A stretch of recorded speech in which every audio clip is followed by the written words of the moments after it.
Chafing Armor Podcast, Episode 21. Let's see, how long can a character hold their breath? Let me just roll for that.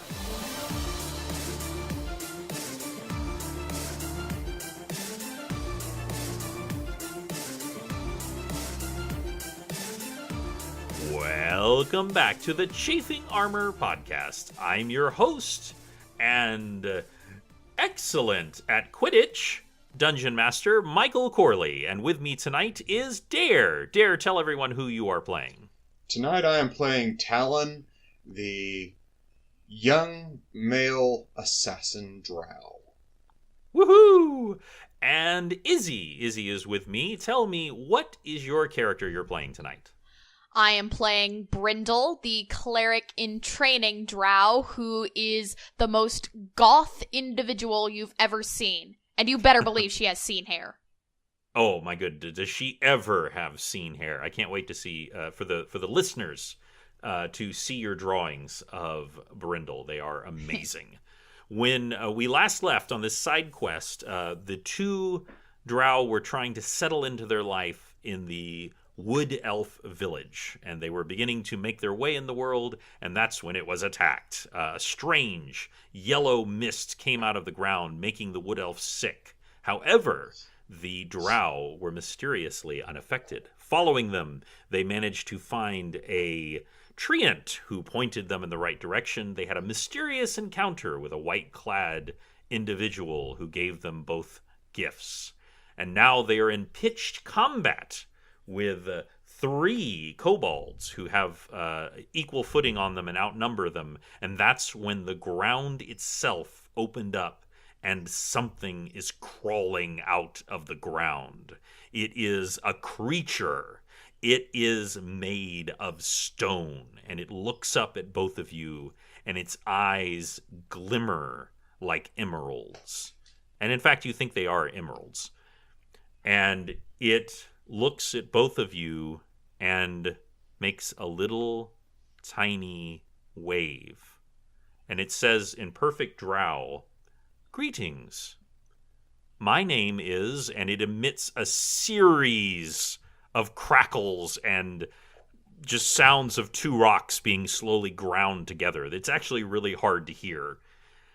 And it says, "But your kind tend to call me Fizzier. Welcome, and greetings." Did I say that already? I can't remember. And the kobolds are just looking at it dumbfounded. It is looking at both of you, by the way. Is there anything you'd like to do? Greetings, Fisher. We're Sup. dealing with these kobolds right now, if you would like to have them as a plaything. Oh, how curious. Are they hostile? Yes. Yes, they are. I see. Well, perhaps they should not do that. And one of the kobolds comes up and just swings its short sword at Fizzier, and the short sword just shatters on his hide. And he looks at it kind of quizzically and just sort of very, very casually grabs hold of its head and just crushes its skull. And there's no resistance whatsoever. The stone and bits of metal that is animating this creature just give no resistance. And the other two kobold look at each other and they start to run. Stop them. "Oh, I am not very fast," and he starts to kind of try to make his way towards them. What would y'all like to do? I'd like to try to stop them. I'd try and hamstring one. Okay. You actually are at the top of the initiative, so you will try first. That is a 19. Ooh. So you come in and your short sword just flicks outwards, and you hear him cry out as he stumbles. And that's 6 points of damage. Okay. And Hopefully then there is also the matter of your... he is, in fact. He has stumbled and fallen to the ground. And that is a 13 with a -1, so that's a 12. But a 12 will do it with their armor. So that is 4 points of damage.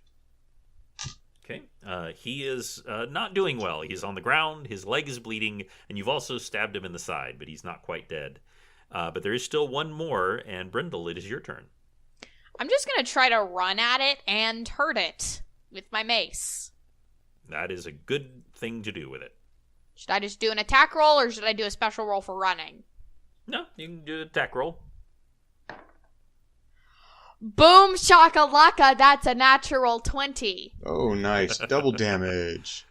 Yes, roll for that damage, and then double it. Okay, 16 damage. Wow. 16 damage. So you're on a slight incline. He's running down towards the lake. As you can imagine, a lake's going to be lower down.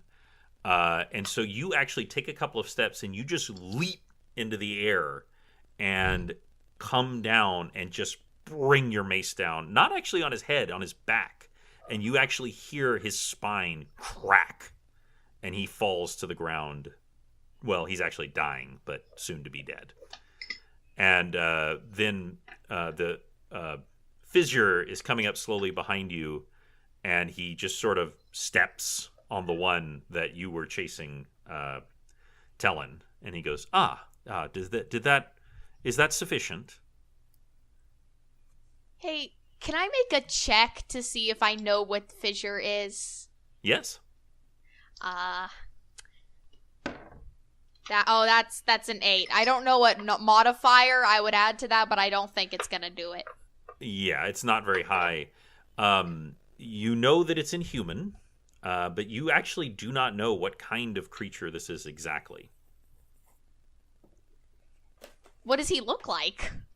If you imagine a roughly humanoid creature, and then sort of think about the way that a snowman is built of segments, he is also made of segments of rock. They are mostly smooth, and they actually come right down to like fingers and such. And it clearly seems to be magical because the different rocks do not interconnect; they're just linked together.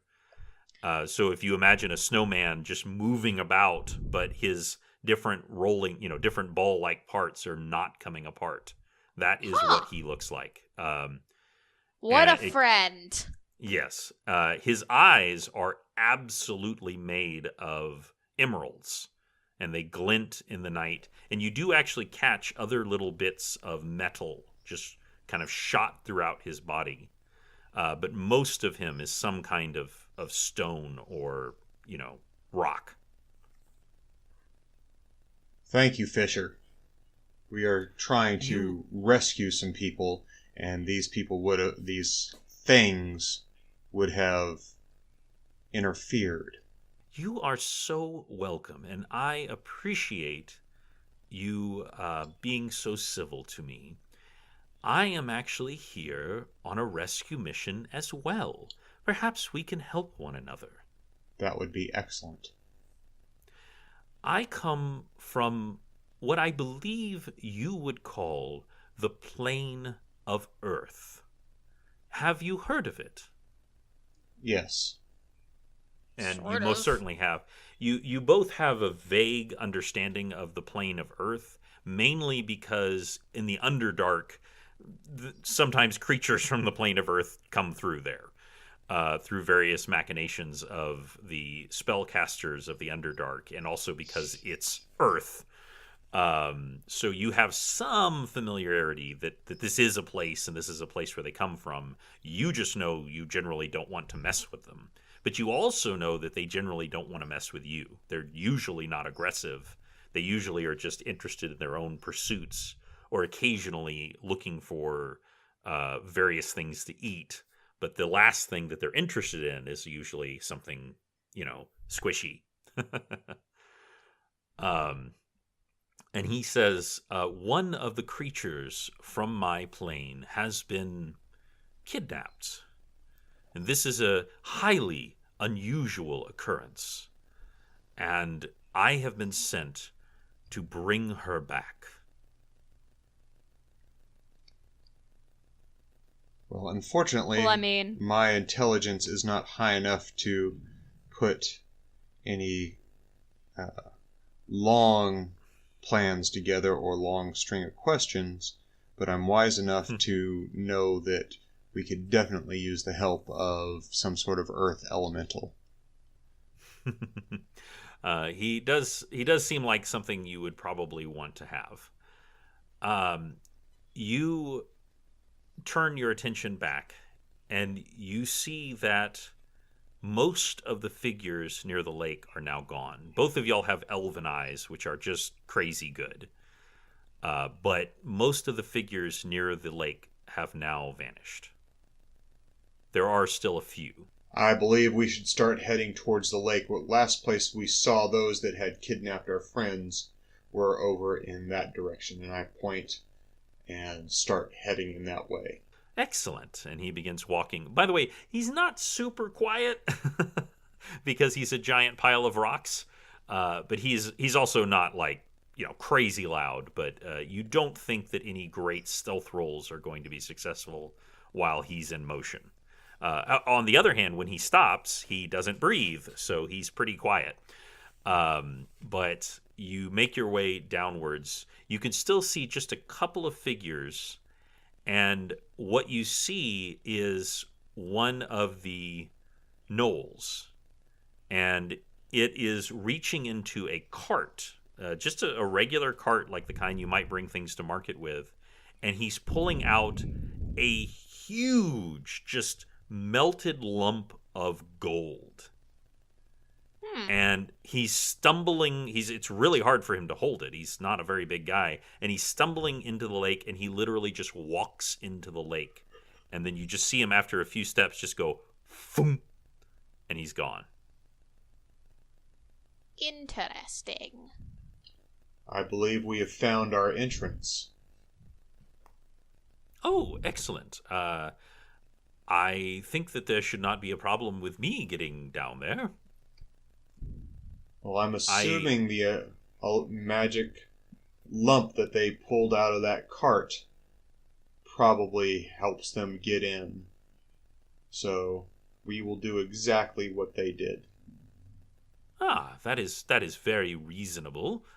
And they walk forward, and you see that the cart itself is now empty. Though, of course, it makes sense that they might not leave a giant pieces of gold behind. But he looks to both of you and he goes, well, I suppose you could use me? And I suppose if you were to hold on to me, I think we would sink rather fast. Though I believe you do that odd thing with your insides, with the air, don't you? Breathing? Yes. Yes. That could be problematic. Let's see how long we can it. hold our breath. All right. So I want you... how are you both going to hold on to him? I'm just gonna wrap my arms around his middle segment in a big hug. Okay. And I'm going to hook Tell around him. his arm. Okay. And he kind of looks at both of you and he goes, I suppose so. Well, let's be off then. And he just starts walking into the lake. And it's one of those ones that just has a massive drop off. So he's 2, 3, 4 steps, and then boom! And your ears just instantly are just furious with you as the pressure builds and builds and builds. And then you feel a sucking sensation. And I actually want both of you to make a constitution roll. Oh, please be good. That's a whole 2. 6. 2 and a 6. So you're both holding on as best as you can, but the truth is you really don't have any practice holding your breath. It's just not something... Neither of you are even particularly skilled at swimming. And you eventually just... And let me see. 2... You both take 2 points of damage. Please record that, and That's not an insignificant amount of your hit points. It is not. Nope. I mean, And it is. what It definitely it is, yes. And both of you just feel suddenly a release, and you come through a large open area. Think of a water slide that opens up, and then you're just falling. And but all you can think about as you come out is is the breathing, because you're coughing out water. It was a very unpleasant experience. But you fall actually into an underground lake of a kind. And it's actually a near thing to keep from smacking into fissure as you hit the lake below. But neither of you take damage from the fall. And now you essentially kind of have to doggy paddle to a safe place to the side. Quickly do that to get to the side and to the shore and check around and see where that kobold is or knoll and see what we're up against. Okay. I check my hair first. I mean, like, I mean, priorities. all this priorities. water isn't good for it. We do not have time for this. Fine. And I go, whatever he's doing.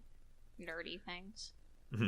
And the truth is, I mean, the water only makes your hair look even better. It's, but you won't admit that, of course. You look around. You're in a fairly large cavern, and there's also a very unpleasant feeling because you both instantly know you're not just in a cavern. You're in the Underdark, and this is the absolute last place you want to be. And it's just the worst. We will I get don't know in. what else to say about that? We will get in and get out. And the look comes over your face, and your red eyes narrow.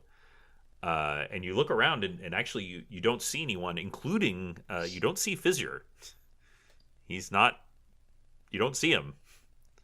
I duck my head under the water right at the edge and see if he's coming towards the shore. Yeah, you see him, because of course he's made of stone, so he immediately sank to the bottom. Fortunately, this is not tremendously deep, but it is pretty deep. And that's when you hear a voice coming out from a nearby, cavern entrance. What would y'all like to do? You're vaguely in the center of this area. It slopes downwards, and that's where the underground water is. I'm going to run and see if I can find some cover to let Fisher be a distraction when he comes out of the water, and so that I can be prepared to attack whoever comes into the cavern. Okay. What would you like to do, Honestly, Brindle? I'm probably just going to do the same thing he's doing. Well, it's one of those things where he is your older cousin, and even though you give him all kinds of crap, you do actually kind of look up to him a little bit, and also he's really good at the sneaks, so you run and hide with him as well, and y'all both successfully hide. You don't even need to roll. Dare talked first. I'm just keeping on. Okay. And what you see is you see a kobold come in, but more importantly, your eyes are immediately drawn to the woman behind the kobold. She is wearing a long black dress, and her skin is the darkest of indigo, and her white hair is pulled back underneath a stylish hat. And she just looks around the room like she owns the universe. And you know that look, because that's the look of a high-ranking drow. And you do not want anything to do with this woman, because both of you have received severe beatings from women just like this. But they don't see you. You're hiding behind broken rocks.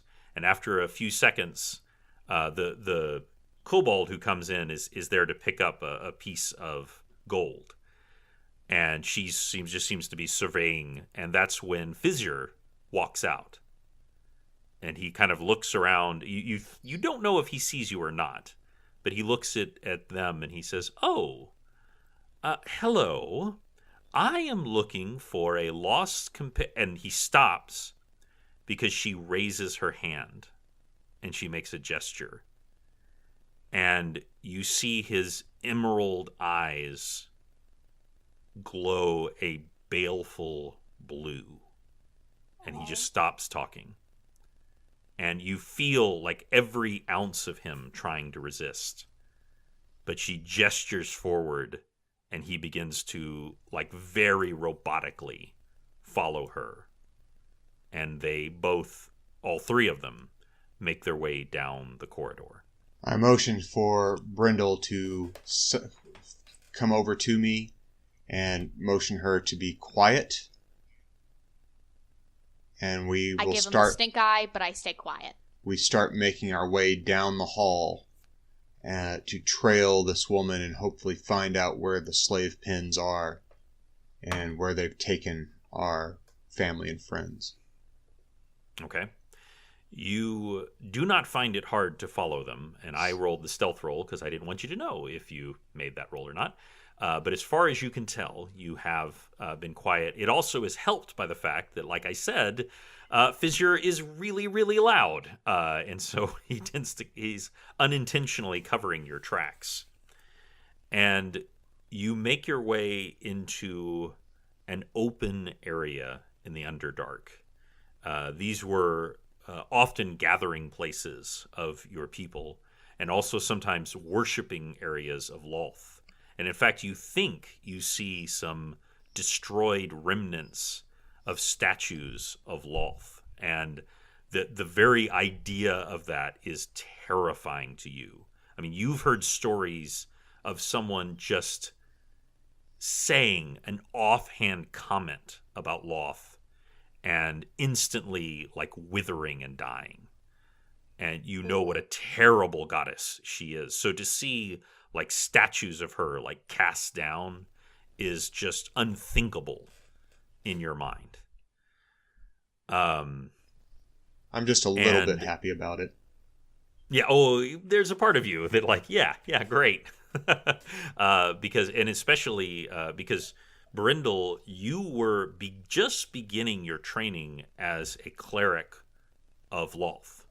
And so one of the reasons that you haven't made as much progress is that you first had to disconnect your spirituality with Lolth, and then under the guidance of Maduma, begin to make your connection with their god.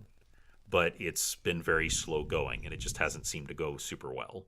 You look out in this open area, and you see several things. So first of all, you see a lot of gold. You see a huge pile of gold, more gold than you've ever seen in your entire life. Gold is just as valuable in the Underdark as it is above ground. And in fact, because of the honestly somewhat greedy nature of the Drow, perhaps even more so. You know that, like, a single one of these clumps of gold, like, easily could have led to the death of many, many Drow in a fight. And you also see a great many gnolls and kobolds, and they are all working diligently, stacking these in various piles. You also see machinery, and y'all had gotten some glimpses of this machinery back when you had been captured before. There had been steam, there had been blasts of heat and things like that. And you, as you're watching, the machinery, like, one of the machines kind of lowers down and blasts the gold. And you don't know what happens to it. Like, you don't understand what's happening, but something is being done to the gold. And you also see a Zorn. And it's almost certainly the same Zorn that almost ate y'all about 2 months ago. But it looks very, very different. In fact, the only reason you know it's the same Zorn is because Zorns, like, are normally about maybe 8 feet tall, and really big ones are maybe like 13 feet tall, and this one is nearly 20 feet tall. It's just massive. And it's a big boy. Exactly. And it looks terrible. It looks emaciated, one of its arms has been ripped off. Like you see just a torn stump. They don't bleed the way that, humans do, but it looks in terrible shape. And in fact, it's laying on its side, and its giant mouth that comes out of its head is laying on its side, and you see that same baleful blue glow coming out of that mouth. And you actually hear a sound, like actually not you, Tellen, but Brindle. You feel something coming from your bear tooth bracelet, a sound, but you can't quite make it out. Is it the sound telling me to help this Zorn? You don't know. It's very faint, but it's like a tinny sound coming out of the... I guess I'm gonna hold the bracelet close to my face to see if I can figure out what's going on. Well, as you bring it up to your face, you can tell that there's a sound coming out of it, and you kind of bring it closer to your ear. And the Zorn is making noises, like it's just making these weird, unearthly, kind of rock-like noises. But when you bring it to your ear, you can actually hear what it's saying. And there's no doubt in your mind that what you're hearing is like a translation of its voice. And what it's saying is, I'm so hungry. So hungry. And as it's saying that, one of the gnolls jabs a old woman, and she is pushed into the Zorn's mouth. And you hear like a vroom, and it's gone. And you don't know why, but there's no doubt in your mind that the Zorn did not eat that woman. But she is gone. This is the part where I have to tell y'all that unfortunately you rolled a 10 on your stealth.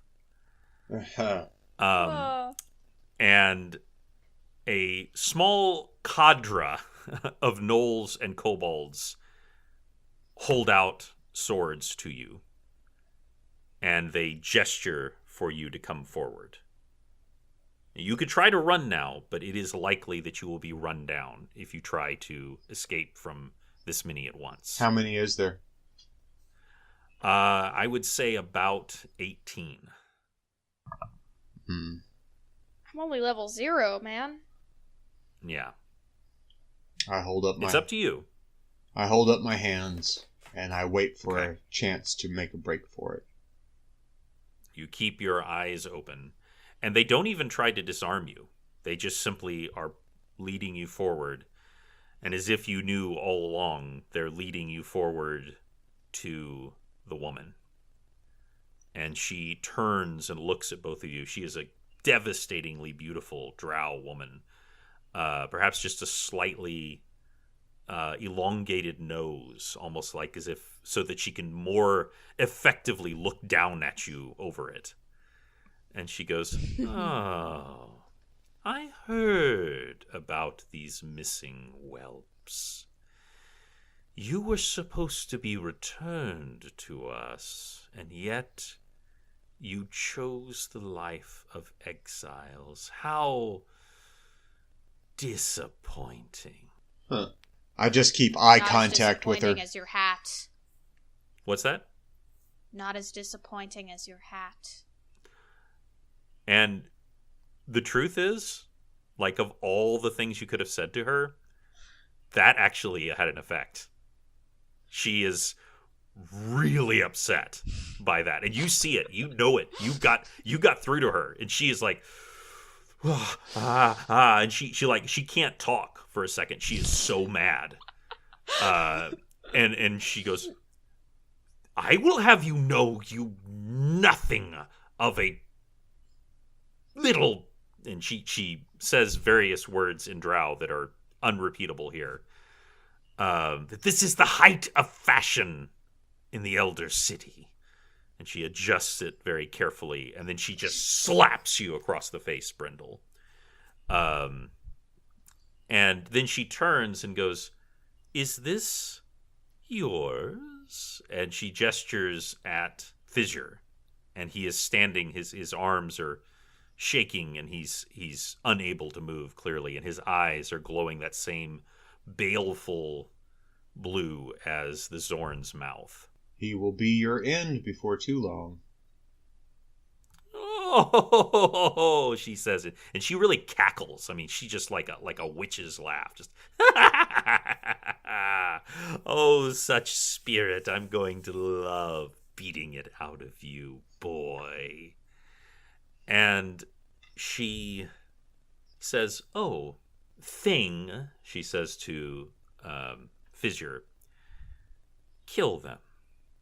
And he begins to just very jerkily begin to make his way towards both of you. And that's when you both feel something. Brindle, you feel something in your bracelet. But let's go first to Tellin. You wrapped that wrapping around your sword. And you felt something, but nothing happened. But now you feel it snaking out from the sword, and it's actually wrapping around your dagger. And in a heartbeat, the dagger and the short sword slam together. And there is a brilliant glow. And before you is the most intricate, beautiful, elven longsword that you have ever seen. I grab it and swing away at the matron. You grab it, and just energy just fills you. And you hear a voice in your head. You think perhaps the voice of the person who gave you the twine saying, "I have such high hopes for you, boy." And it's so amazing the way that he says boy. It's like a father talking to a beloved son, not the way she said, "boy." And he says, "I think that you were destined to meet your attack head on."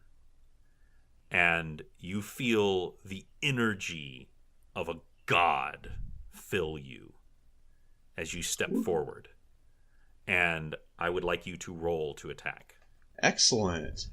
Oh, please let this be good. Please let this be good. That is a 15 plus. Oh, I'm sorry. Yeah, plus your bonus. Plus 2 also. So that's a 19. A 19. So you slash forward. Now imagine magic gestures. We all know like various magic gestures you would do with your hand. And how a single finger might be bent forward in that gesture.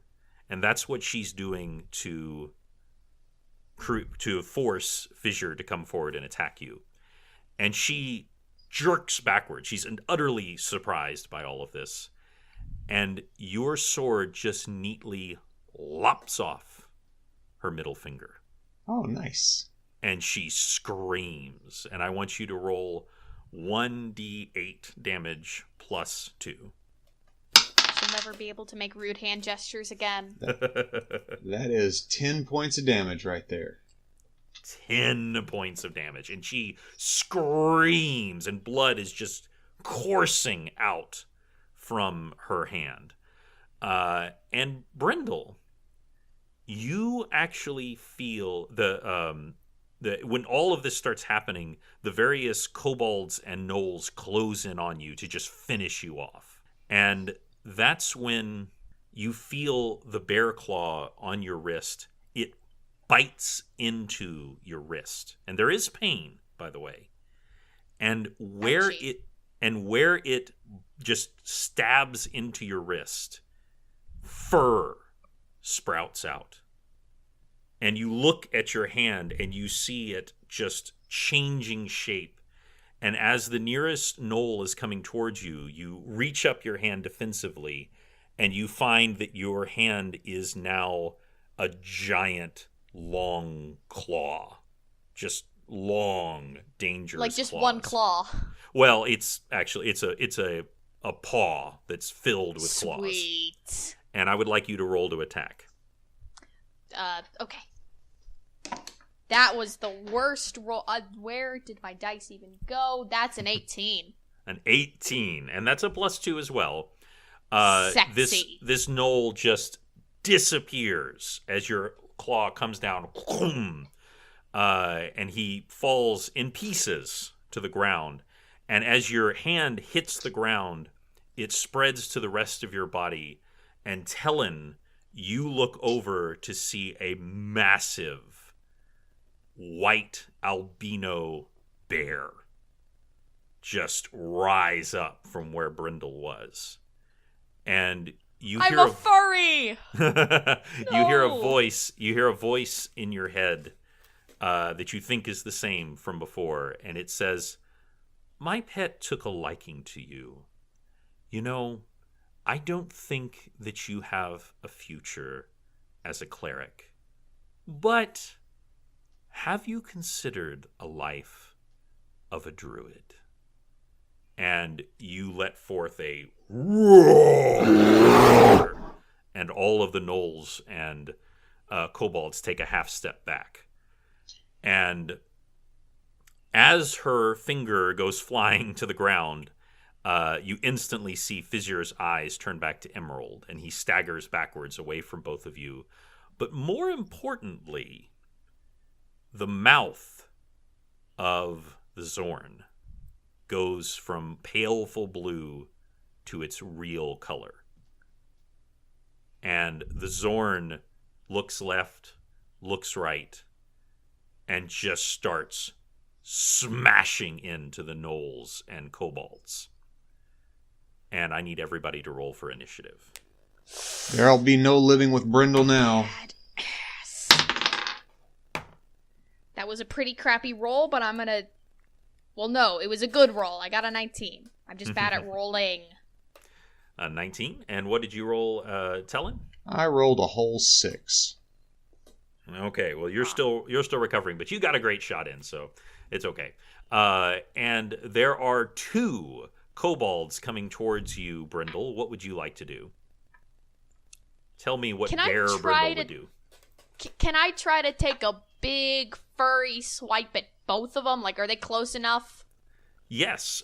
In fact, in this form, you actually get once per encounter, you can do 2 claw attacks and a bite attack. So I need you to roll 3 times. Sick. That's a 9. That's an 18. And that's a 15. Okay, so I need you to roll 1d10 and then 1d8 and add +3 to both of them. Okay. For the how many? 3? Yes. For the D10, that is a 5. If I roll a 1 on damage, is it still a critical miss? No. That's just a 1. Okay, then 4 damage for the D8. Okay. So you do 5 points of damage to one, 4 points of damage to the other. Your claws come down and just rake across his front. His armor is just in shreds. And as the other one is trying to sneak up on you and flank you, you just turn around and just bite into his flesh, and he screams. And now it is their turn. One rolls. Oh, unfortunately, one of them did get a natural 20. However, you now have temporarily 20 hit points, which is good because he just did 10 points of damage, because otherwise you would be dead. Sweet. So you have temporarily 20 points hit points, and you have now lost 10 of them. So he just buried his short sword into your side, which hurt a lot, but you are still up and running. And now it is your turn, Tellen. And am I still getting 2 attacks around with the sword, or just 1? You are getting 1 attack with this sword. All right, then I will swing away at the matron mother. Okay. And that is a 24.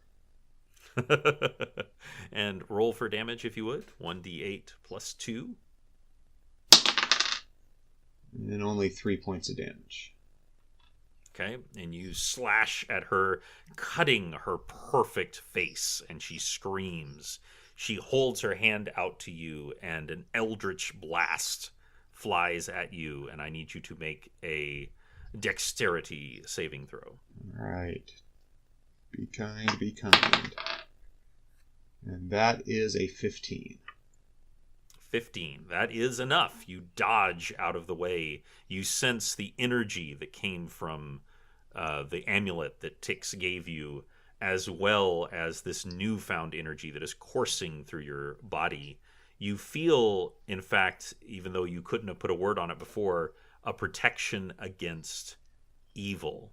Excellent. And part of you realizes that for the first time doesn't apply to you. And in the background, you can see the Zorn, and it is just tearing apart these gnolls and kobolds. And whenever it can, it is grabbing huge fistfuls of gold and shoving it in its maw. And just that you can hear it very tinny in the background. Brindle, like, so thank you, so hungry. And what a good boy. Very methodically, Fizzier is just going from enemy to enemy, and just with two hands, whenever he can grab hold of one, just grabbing him by the head and just like a grape. They are just being squashed between his hands. And that brings it back to you, Brindle.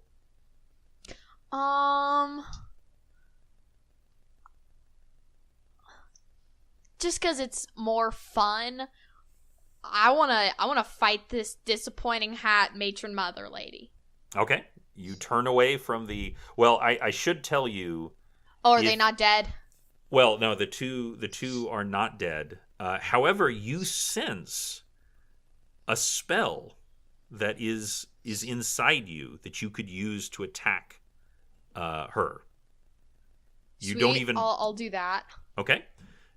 Because if you actually tried to run from these people, you would actually get an attack of opportunity against you. But you turn. I'm pretty tired. I don't know any of this stuff. Well, and just so you know, none of this would normally be available to you, even if you were a druid. Only a high level druid can turn into a bear, and then even a very high level druid can cast spells as a bear. But you can right now. And I think it's because of our friend Corey. I think Corey might have something to do with it. And so I want you to roll to hit and add a +2 to that. Which thing? Oh, just hit. Yes. 18. 18. Out of the ground, which should be impossible, comes out just snaking, just incredibly sharp, inch-long thorns, and they wrap around her leg and just bite into it. And I want you to roll 2d6 damage. Sweet. That's 5, and that's oh golly, that's 11 damage total. Ooh, you got her good. Well, she wasn't expecting it at all. And you think maybe you struck perhaps a major artery or something like that, because there is just blood is just coursing out from her leg. And unfortunately, though, there still are two who are attacking you. Oh my. And unfortunately, one of them got a natural 20. And he fortunately rolled low, but he still did 6 points of damage. You now have only 4 points hit points left. To be fair, that was how many hit points I had before I turned into a bear. That is very true, and you are in the middle of a pitched battle. And that will bring us back to you, Tellin.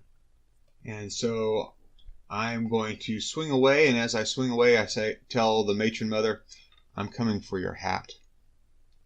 I love it. I love it. Roll to attack. Went off the table. Hold on. That is a 17. 17. And you bring that sword down. Roll for that damage, please. Oh, excellent. That is 8 points of damage. 8 points of damage. Your sword comes down, and you sense her trying to put up defensive spells. But again, there is a goodness in this sword, and it splits through her defenses, splits through the hat, and right into her skull. Oh, nice. And she stumbles backwards, and she falls into a small mist, which now you're starting to see where that machine was doing whatever it was doing to that gold. The after effects, the spin-off, the refuse of the device is that smoke. And she falls into the smoke and is no more. And the rest of the battle seems to be going pretty well, except one thing is both of you failed your spot check, which you both have a pretty decent spot check. And the one I mentioned at the beginning, the gentleman with the kobold with, the gnoll with 2 scimitars. One scimitar for each person. Yeah, and unfortunately, he stabs you in the back, Brindle. Woo! Yeah. Am I still a bear, though? You are still a bear, but you've just taken 10 points of damage. Does that instantly kill me? Rental! No. Or am I just going to have to save? You are going to have to save. You are now at -6. With your temporary Sexy. hit points, if you reach -20, you will be dead. But you also need to save 3 times successfully unless someone can heal you, or you will die. You are also unconscious, by the You way. shouldn't have used that healing potion on that treant, dude. Well, sometimes you just have to do what seems right at the time. And he Should I save points... not yet, no. He points his bloody scimitar with the blood of your cousin at you, Tellin. And he doesn't say anything. And he just, let's go. And I need you to roll to attack. If you're obviously going to, or if you're going to do something else. I'm going to attack. Your matron mother is dead. Why scum like you is serving her here in the Underdark, I'll never know, but you prepare to die. Okay. And that is an 18. Ooh. And roll for damage. Oh, 3 points. 3 points. It's still 3 points. He thought he was going to dispatch you easily since you're just a pop in his eyes. And he actually responds to you in somewhat decent drow and says, I don't serve her. I serve the master. And he rolls to attack you and gets a 2. No good. But he actually has 2 swords. But his second one is also a 3. Because that's the way my life is. So now it is your turn, Tellin. Then I'm going to swing away again. And that is a 15. 15. And you hit?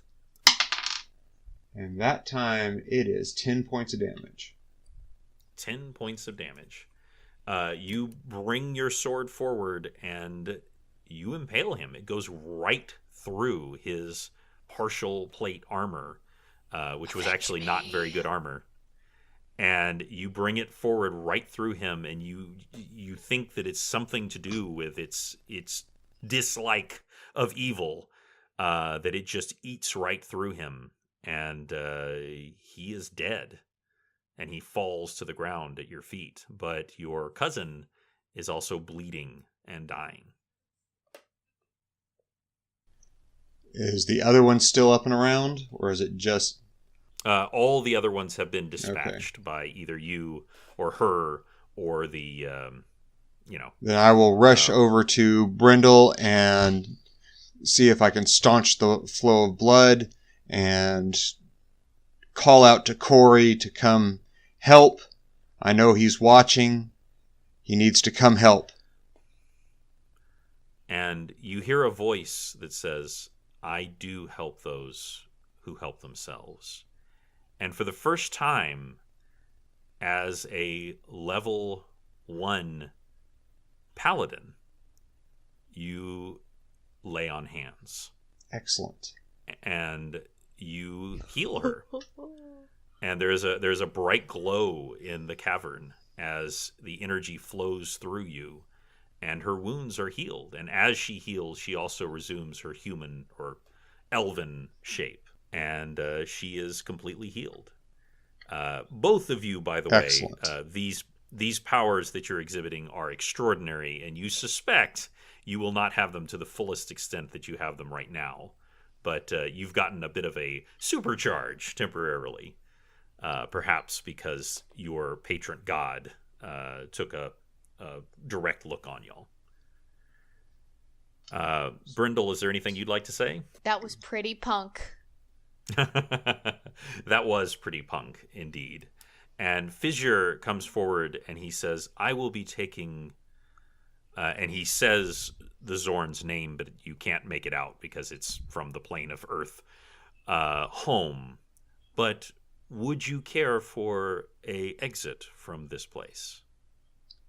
Yes, please. Not yet. Okay. We still have to find all of our friends and family. Oh, yeah. I forgot the whole reason we came here. Well, it's not hard to find them because they had all been pinned up, and they were clearly being lined up to be shoved into the glowing mouth of the Zorn. And you see Deyuma smile at you as you come up, Tellen, and she goes, what took you so long? I'm here. You're stuck. A little respect, please. And I smile at And her. She smiles back at you, and she actually gives you a tiny little bow. And you, Which I return. That's perfect. That's a perfect moment. And we will skip past the various elements. You were able to return. Most of the people are able to come back alive. Unfortunately, of course, some of the people were killed along the way because gnolls and kobolds are not kind. But Garrow and Marrow and Sinix were all successfully able to be retrieved. And the vast majority of the children and others were able to be retrieved. And there's a great celebration as they welcome you back. The newest level 1 druid and level 1 paladin back into the village. And that ends Chafing Armor, episode 21. Great job, both of y'all. That was fun. That was sick. That was metal.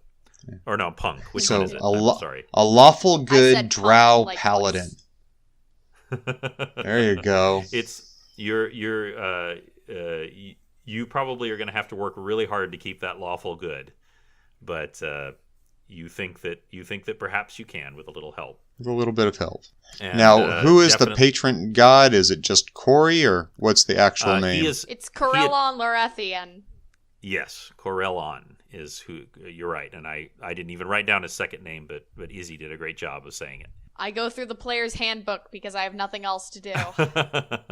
And in fact, he is known to have a drow daughter, Ah, and so Freaky. he is perhaps somewhat predisposed both to y'all and also to Brindle particularly, excellent. and perhaps saw that there was more to y'all than an assassin and a mediocre cleric. So, great job. You both have a fantastic evening, and all of us, I want you to tune in, because next time we will be getting back to the main adventure.